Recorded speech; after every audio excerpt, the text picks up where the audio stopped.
Hello नमस्कार दोस्तों, मेरा नाम है आशीष कुमार और आप देख रहे हैं सशक्त दिलों की धड़कन पल्स ऑफ राष्ट्र। आज हम आए हुए हैं कॉकरोच जनता पार्टी के प्रोटेस्ट में और जनता पर ये चल रहा है और आज इसको 12 दिन हो गए हैं और यहाँ पर भूख हड़ताल भी चल रही है। हम यहीं पर बात करने आए हैं और पूछ रहे हैं प्रोटेस्ट में क्या चल रहा है, कब तक ये चलेगा। आपका नाम क्या है? मान्यता। मान्यता। आप कब से हैं यहाँ पर? मैं कल से हूँ, आज सेकंड डे है मेरा। कब तक चलने का प्लान है इस प्रोटेस्ट का? अभी जब तक ये चलेगा तब तक।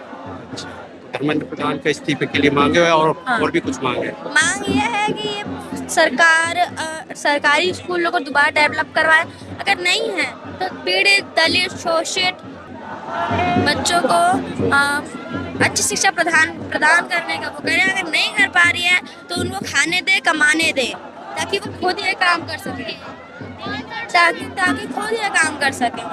अगर वो सरकार नहीं कर पा रही तो उन्हें खुद कर लेने दी। तो इसका मतलब सब्स्टिट्यूट क्या हो सकता है? कौन से क्या करना चाहिए? मतलब सरकार को बदल के भी तो पहले काम किस सरकार को, मतलब सरकार तो सभी भ्रष्टाचारी है। जो भी सरकार आए, अगर ये मोदी सरकार तो खैर महिला और बच्चों के लिए कुछ नहीं कर रही, इसको सिर्फ अपने धर्म की पड़ी हुई है, अपने हिंदू धर्म और अपनी ऊंची जातों की पड़ी हुई है।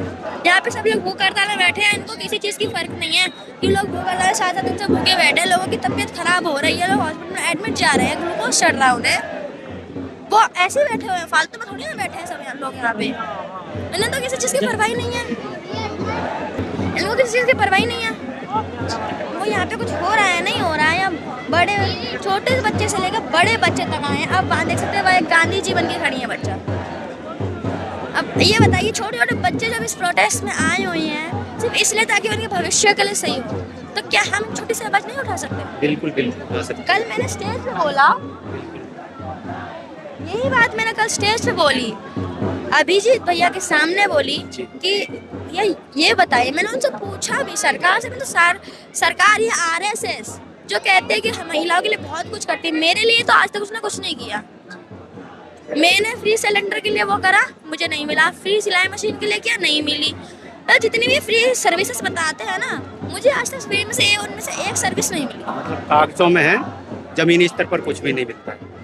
कुछ भी नहीं है, कागजों में है, दिखावे में है, कैमरे में है।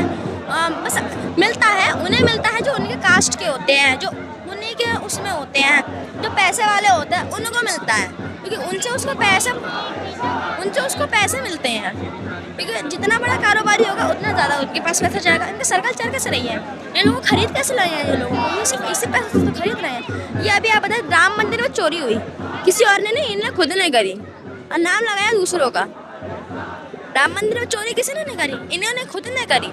क्योंकि अगर जब ये मंदिर बनाते क्यों? इसीलिए बनाते हैं, ये मंदिर बनाते ही इसलिए है ताकि इनका ये बढ़ती रहे। ये अंधाधुंध पैसा कहाँ से आता है?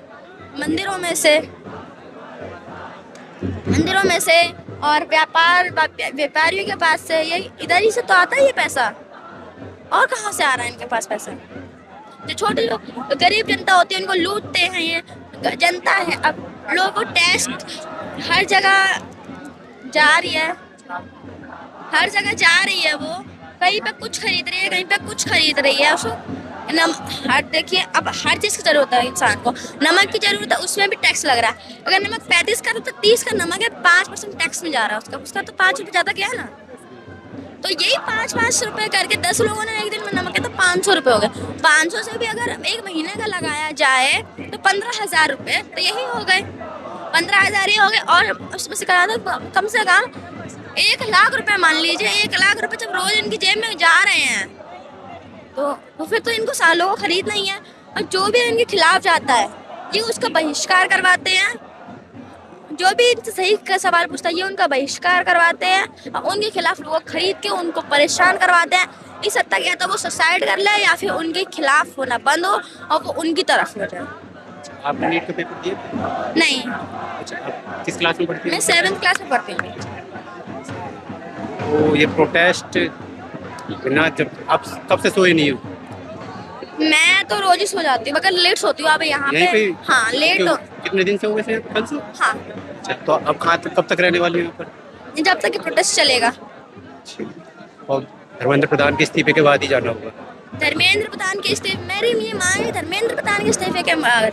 किसी का भी इस्तीफा ना मांगे, बस ये मांगे कि आरएसएस यहाँ से जाए, क्योंकि ये जो बीजेपी का मास्टरमाइंड है वो आरएसएस है। आरएसएस के ही कहने पर बीजेपी जो कुछ करती है, और बीजेपी के कहने पर उसके नीचे के नेता करते हैं। धर्मेंद्र प्रधान ने जो कुछ किया मोदी के कहने पे किया, मोदी ने जो कुछ किया आरएसएस के कहने पे किया। ऐसे इस तरह से चैन चलती है इनकी। आरएसएस से दिक्कत है या बीजेपी उनके कहने से चलती है, इस बात से दिक्कत है? मुझे दिक्कत इससे है कि चाहे वो किसी के भी कहने से चले, इससे कोई फर्क नहीं पड़ता, मगर अगर वो उल्टा, अब ये बताए, ये बेटी बचाओ बेटी पढ़ाओ का नारा लगाती है, ना तो यहाँ बेटी बच रही है ना ही यहाँ बेटी पढ़ रही है, तो ये बताइए जो नारा लगा रहे कम से कम वो काम तो करिए, उसका उल्टा तो ना करें। ये बेटी बचाओ बेटी पढ़ाओ का नारा लगाया और बेटी ही मरवाई, बेटी ही अनपढ़ रह रही है।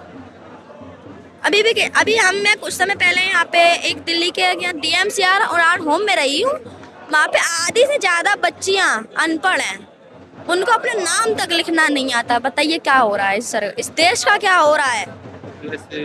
यूपी में अभी 90,000 प्लस स्कूल भी बंद कर दिए गए। यूपी में पूरे भारत में 10,000 से ज्यादा स्कूल बंद हो चुके हैं, पूरे भारत में बता रहे हैं,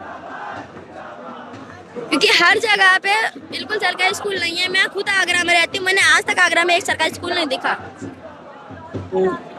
तो सभी सरकारों पे तो करप्शन के आरोप लगते हैं, तो आगे किस सरकार को, या फिर इसे ही एक पार्टी का रूप देने वाले हो आप, पॉलिटिकल पार्टी? जनता बताएगी। अगर जो अच्छा काम करता है, मेरी राय ये है कि जो अच्छा काम करे उसको सरकार में लाए, उसको सत्ता में लाए। अगर कांग्रेस अच्छा काम कर रही है, महिलाओं के लिए, बेटियों के लिए, पुरुषों के लिए, युवाओं के लिए कर रही है, तो उसे लाया जाए। कोई दूसरी पार्टी करती है तो उसे लाया जाए। मैं किसी एक के लिए भी नहीं बोल रही हूँ कि बीजेपी नहीं कर रही, क्योंकि बीजेपी को भी लोगों ने यही कह के बुलाया था, लाए थे कि वो भी कुछ करेगी, मगर उसने इन 12 सालों में कुछ नहीं करा, तो इसलिए अब इनकी इस्तीफे की मांग हो रही है। और मैं सिर्फ यही कहना चाहूँगी लोगों से कि आप अपने तरफ से जागरूक हो, खास करके बहन बेटियों महिलाओं से, कि अपने ऊपर हुए अत्याचार शोषण के खिलाफ आवाज़ उठाएं, कि जब तक आप दबे रहेंगे ये सरकार आपको दबाती रहेगी। और ये मैं बता दूं कि सरकार कुछ भी नहीं कर सकती, ये सरकार डरपोक है, ये सब बोलती है करती नहीं है। अगर ये करेगी तो इसका गद्दी जाएगी, इसको अपनी गद्दी अपनी जान से भी ज़्यादा प्यारी है, जान चली जाए मगर गद्दी ना जानी चाहिए। इसलिए मैं कह रही हूँ बहन बेटी महिलाओं अपने ऊपर हुए अत्याचारों के ऊपर आवाज़ उठाएं। अब मेरी बस यही अपील है। इसमें डेली अपील की जाती है कि लोग इस आंदोलन से जुड़े, लोग आए, अपने घर से निकले, वो इसलिए क्यों आना चाहिए?